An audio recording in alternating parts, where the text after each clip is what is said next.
صدیوں سے بادشاہ بننے والے اس آیت، اس وظیفے اور اس تسبیح سے ضرور فیض پاتے ہیں۔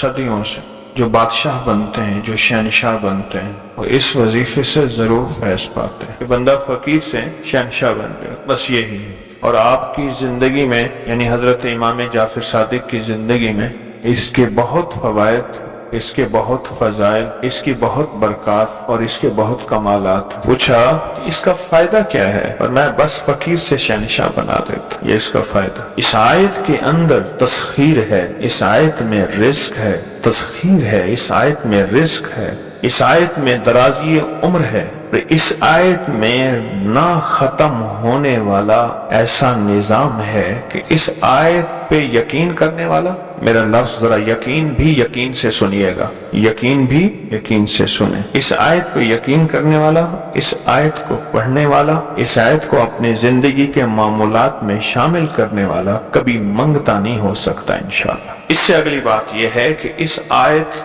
کو پڑھنے والا، اس کی نسلیں کبھی منگتی نہیں ہو سکتی، نسلیں کبھی منگتی نہیں ہو سکتی۔ آپ کو کچھ زندگی میں مجھے ایسے لوگ ملے ہیں کہ جو رئیس تھے، رئیس اعظم تھے، لیکن ان کی نسلیں منگتی بن گئی، منگتی، بھکاری بن گئی، محتاج بن گئی، مفلس بن گئی۔ اس آیت کے پڑھنے والا منگتا نہیں بنے گا۔ کیوں؟ اس آیت میں، ان دو آیات میں تونگری ہے۔ یہ امام جعفر صادق کا دوسرا قول فرما رہا، جو ان کا فرمان ہے، میں عرض کر رہا، تونگری ہے۔ اس آیت میں مال ہے، اس آیت میں درازی عمر ہے، اس آیت میں درازی عمر ہے، اور اس آیت میں غنا ہے، غنا۔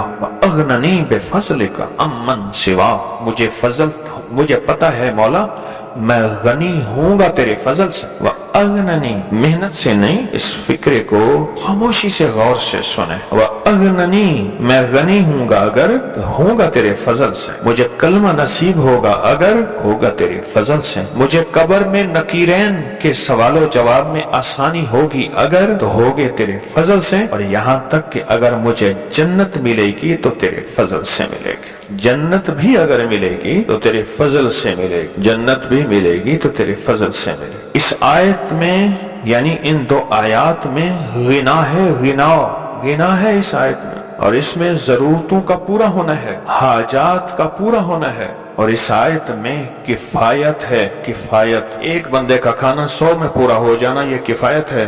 1 روپے سے میری ضرورتیں پوری ہو جائیں، چاہے تو لاکھ کو میرا روپیہ کر دے تو میرا اللہ چاہے روپے کو لاکھ کر دے، اللہ میرا چاہے کک کو لاکھ کر دے، اللہ میرا چاہے لاکھ کو کک تنکا۔ سورۃ توبہ کی آخری 2 آیات، لَقَدْ جَاءَكُمْ رَسُولٌ۔ کسی نے حضرت امام جعفر صادق سے پوچھا کہ حضور یہ فرمائیں کہ سورۃ توبہ کی آخری 2 آیات کے فضائل کیا ہیں، فوائد کیا ہیں، اس کے فوائد اور فضائل کیا ہیں؟ فرمایا بس یہی ہے کہ بندہ فقیر سے شہنشاہ بن جاتا ہے، بس یہی۔ کتنے بڑوں نے، مخدوم نوح صاحب، حالہ سندھ، بہت بڑی ہستی ہیں، مزار ہے، دربار ہے، مخدوم محمد نوح حالہ سندھ میں، ان کی عمر بہت لمبی تھی۔ کسی نے ان سے درازی عمر کا راز پوچھا، فرمانے لگے میری درازی عمر کا راز سورۃ توبہ کی آخری 2 آیات، مخدوم نوح صاحب۔ اس ویڈیو کو لائک اور شیئر کریں، اب کریں یوٹیوب چینل کو سبسکرائب کریں، اور روزانہ زیادہ سے زیادہ سبسکرائب کروائیں۔ آپ دوسروں کے لیے صدقہ جاریہ بنیں گے، اللہ پہلے آپ کے دکھ ڈالے۔